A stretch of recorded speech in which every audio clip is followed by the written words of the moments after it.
बिस्मिल्लाहिर्रहमानिर्रहीम। 27वें पारा के खुलासा के साथ मैं हूँ एहतशाम फारूकी। मोअज़्ज़ज़ नाज़रीन, कुरान पाक के इस 27वें पारा के अंदर 7 सूरह मुबारका हैं। सूरह ज़ारियात का कुछ हिस्सा है, सूरह अत्तूर है, सूरह नज्म है, सूरह क़मर है, सूरह रहमान है और सूरह अल हदीद है। तो जो सूरह तूर है ये मक्का के अंदर नाजिल हुई है और इसमें 2 रुकू हैं, 49 आयात हैं। सूरह तूर का नाम एक पहाड़ की वजह से रखा गया है कि इस सूरह के शुरू के अंदर जो है ना उस तूर पहाड़ का तज़किरा मिलता है। तो हज़रत उम्मुल मोमिनीन सैयदा उम्मे सलमा रज़ियल्लाहु ताला अन्हा फरमाती हैं कि मैं रसूलुल्लाह सल्लल्लाहु अलैहि वसल्लम से अपनी बीमारी की शिकायत की तो आपने फरमाया कि तुम सवार हो जाओ और सवार होकर लोगों के पीछे से तवाफ़ कर लो। तो आप बयान करती हैं कि मैं सवार होकर लोगों के पीछे से तवाफ़ करने लग गई। रसूलुल्लाह सल्लल्लाहु अलैहि वसल्लम जो है वो मुँह बैतुल्लाह शरीफ की तरफ करके नमाज पढ़ रहे थे और आप अलैहिस्सलाम ने नमाज के अंदर सूरह तूर की तिलावत फरमाई।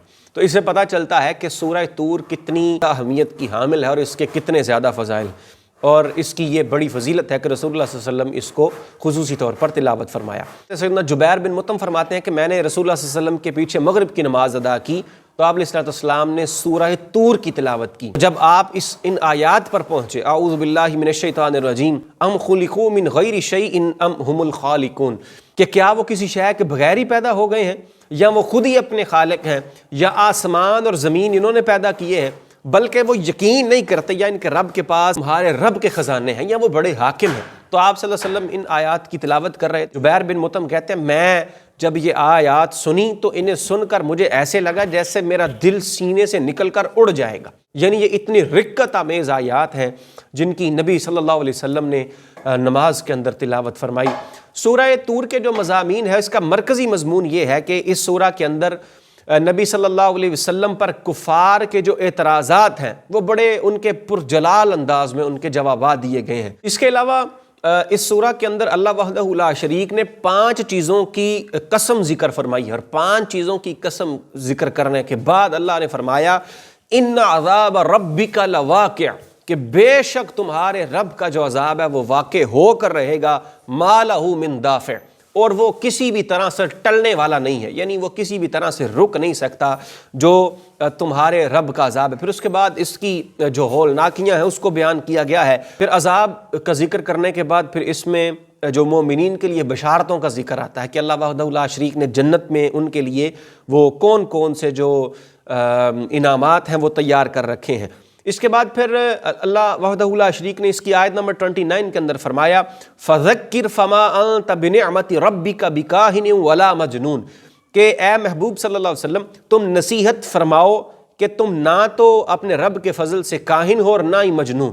कि यानी जब रसूलुल्लाह सल्लल्लाहु अलैहि वसल्लम को काहिन कहा जाता था, मजनू कहा जाता था, तो ये अल्लाह वहदहु ला शरीक ने अपने हबीब सल्लल्लाहु अलैहि वसल्लम को यहाँ पर दिलासा दिया कि आप जो अपने रिसालत की तबलीग है उसको सर अंजाम देते रहिए और उससे आप रुकिए मत। इसके बाद फिर अल्लाह ने अपनी माबूदियत के ऊपर बड़े कतई दलाइल जो हैं वो इरशाद फरमाए हैं। फिर अपने हबीब सल्लल्लाहु अलैहि वसल्लम की रिसालत के ऊपर भी बड़ी कतई दलीलों को यहाँ पर जिक्र फरमाया है। फिर इस सूरह के आखिर में अल्लाह ने अपने हबीब सल्लल्लाहु अलैहि वसल्लम को तसल्ली दी और फरमाया कि जो कुफार हैं उनको उनके हाल के ऊपर छोड़ दें और आप अपने तमाम औकात में रब का शुक्र अदा करते रहें और साथ में अपनी तबलीग का जो फरीज़ा है उसको भी आप इरशाद फरमाते रहें। फिर सूरह नज्म आ जाती है। नज्म ये मक्का में नाजिल हुई, इसमें 3 रुकू और 62 आयात मुबारका हैं। इसका नाम नज्म इसलिए है कि सूरह के शुरू के अंदर ये जो लफ्ज़ है नज्म इसका जिक्र मौजूद है। इरशाद होता है आऊज़ु बिल्लाहि मिनश शैतानिर रजीम वन नज्मि इज़ा हवा, के सितारे की कसम है जब वो उतरे। अब यहाँ पर जो नज्म है वो सितारे को कहते हैं और यहाँ पर इसी वजह से सूरह मुबारका का नाम सूरह नज्म है। और इस सूरह के भी बहुत ज़्यादा फ़ज़ाइल हैं। सही बुखारी किताब तफसीर के अंदर ये रिवायत मौजूद है कि हज़रत अब्दुल्लाह इब्न मसऊद रज़ियल्लाहु ताला अन्हु बयान फरमाते हैं कि सजदा वाली सूरतों में से सूरह नज्म सबसे पहले नाजिल हुई, यानी सूरह जितनी भी सूरतें हैं सजदा वाली उनमें से सूरह नज्म जो है जो सबसे पहले नाजिल होने वाली सूरह मुबारका है। इसकी तिलावत रसूलुल्लाह सल्लल्लाहु अलैहि वसल्लम ने फरमाई। जब ये नाजिल हुई तो रसूलुल्लाह ने इसकी तिलावत की और तिलावत करने के बाद आपने सजदा फरमाया और आपके पीछे जितने भी लोग थे, खा वो मुसलमान हो खा वो काफिर हो, सब ने आपके साथ सजदा किया।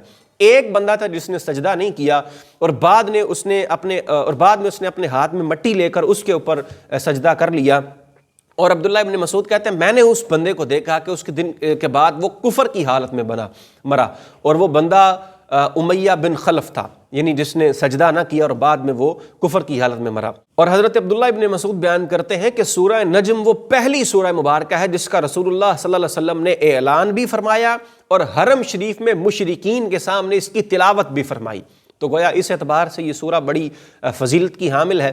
اس سورہ کے اندر اللہ وحدہ لا شریک کی وحدانیت اور نبی صلی اللہ علیہ وسلم کی عظمت اور قیامت کے دن مخلوق کو دوبارہ زندہ کیے جانے کا بیان ہے۔ کچھ معراج کے حوالے سے اس کے اندر آیات موجود ہیں، اور رسول اللہ صلی اللہ علیہ وسلم کے کچھ فضائل کو بیان کیا گیا ہے، جس طرح ما ضل صاحبکم وما غوا، کہ تمہارے صاحب نہ بھٹکے ہیں اور نہ ہی ٹیڑھے راستے پر چلے ہیں، وما ينطق عن الهوى ان هو الا وحی یوحى۔ تو یہاں سے ہمیں یہ پتہ چلتا ہے کہ رسول اللہ صلی اللہ علیہ وسلم جو بھی ارشاد فرماتے ہیں وہ اللہ کی مشیت سے ارشاد فرماتے ہیں، یعنی وہ کچھ بھی اپنی مرضی سے نہیں بولتے، بلکہ ہر ایک چیز جو رسول اللہ صلی اللہ علیہ وسلم ارشاد فرماتے ہیں وہ اللہ کی مرضی کے ساتھ حکم ارشاد فرماتے ہیں، یعنی اللہ ان کے اوپر وحی نازل فرماتے ہیں اور اس کے بعد پھر رسول اللہ صلی اللہ علیہ وسلم اس کو بیان فرماتے ہیں۔ اس کے بعد پھر اسی سورہ مبارکہ کے آخر کے اندر قوم عاد، قوم سمود اور قوم نوح اور قوم لوط، ان کے اوپر آنے والے جو عذابات ہیں ان کا ذکر کیا گیا ہے، تاکہ ان کے انجام کو سن کر جو کفار مکہ ہیں وہ عبرت حاصل کریں اور نبی صلی اللہ علیہ وسلم کو جھٹلانے سے باز آ جائیں۔ اس کے بعد پھر سورہ قمر ہے۔ سورہ قمر ایک کلمے کے علاوہ باقی ساری مکی ہے۔ اس میں 3 رکوع اور 55 آیات ہیں۔ عربی میں یہ قمر چاند کو کہتے ہیں، اور اس سورہ کی پہلی آیت کے اندر چونکہ چاند کے پھٹ جانے کا ذکر ہے، اس لیے اسی مناسبت سے اس سورہ مبارکہ کا نام سورہ قمر ہے۔ ارشاد باری ہے اعوذ باللہ من الشیطان الرجیم بسم اللہ الرحمن الرحیم اقتربت الساعۃ وانشق القمر، کہ قیامت قریب آ گئی اور چاند پھٹ گیا۔ تو یہاں پر چونکہ قمر کا تذکرہ ہے تو اسی مناسبت سے سورہ کا نام بھی سورہ قمر ہے۔ تو حضرت عبداللہ ابن عباس رضی اللہ تعالیٰ عنہ بیان کرتے ہیں کہ یہ جو سورہ مبارکہ ہے سورہ قمر، اس کو تورات کے اندر مبیدہ کہا گیا ہے، یعنی روشن کرنے والی۔ تو اس کی وجہ یہ ہے کہ یہ اپنے پڑھنے والے کو قیامت والے دن روشن کر دے گی، یعنی اس کے چہرے کو یہ روشن کر دے گی۔ تو جس دن تمام چہرے باقی سیاہ ہوں گے اس دن اس سورہ کو تلاوت کرنے والے کا چہرہ روشن ہوگا۔ پھر ام المؤمنین سید عائشہ صدیقہ رضی اللہ تعالیٰ عنہ بیان کرتی ہیں کہ رسول اللہ صلی اللہ علیہ وسلم نے ارشاد فرمایا کہ جس نے رات میں سورہ سجدہ، سورہ قمر اور سورہ ملک کی تلاوت کی تو یہ صورتیں شیطان اور شرک سے اس کی حفاظت کریں گی، یعنی وہ بندہ شیطان سے بھی حفاظت میں آ جائے گا اور شرک سے بھی وہ بندہ بچ جائے گا، اور قیامت کے دن اللہ تعالیٰ اسے درجات میں بلندی عطا فرمائے گا۔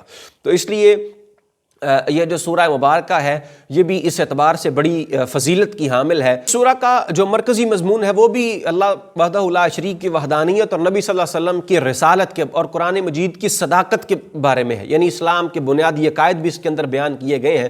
اس کے علاوہ اس میں رسول اللہ صلی اللہ علیہ وسلم کا جو ایک بہت بڑا معجزہ ہے اس کی طرف بھی اشارہ کیا گیا ہے، جس پر صحاح ستہ کی کثیر حدیث اس عظیم معجزے کو بیان کرتی۔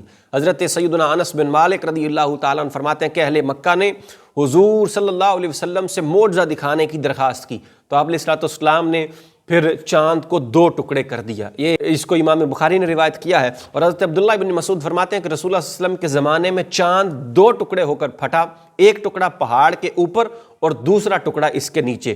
تب رسول اللہ صلی اللہ علیہ وسلم نے فرمایا کہ تم اس کے اوپر گواہ رہنا۔ پھر سورہ رحمان آ جاتی ہے۔ رحمان 3 رکوع اور 78 آیات کے اوپر مشتمل سورہ مبارکہ ہے۔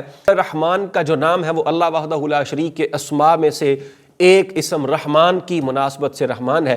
یہ سورہ مبارکہ اس کو قرآن پاک کا زیور بھی کہا جاتا ہے۔ علی المرتضیٰ رضی اللہ تعالیٰ عنہ روایت کرتے ہیں کہ نبی علیہ السلام نے فرمایا ہر چیز کی ایک زینت ہے اور قرآن کی زینت سورہ رحمان ہے، یعنی سورہ رحمان کو قرآن کا زیور قرار دیا گیا ہے۔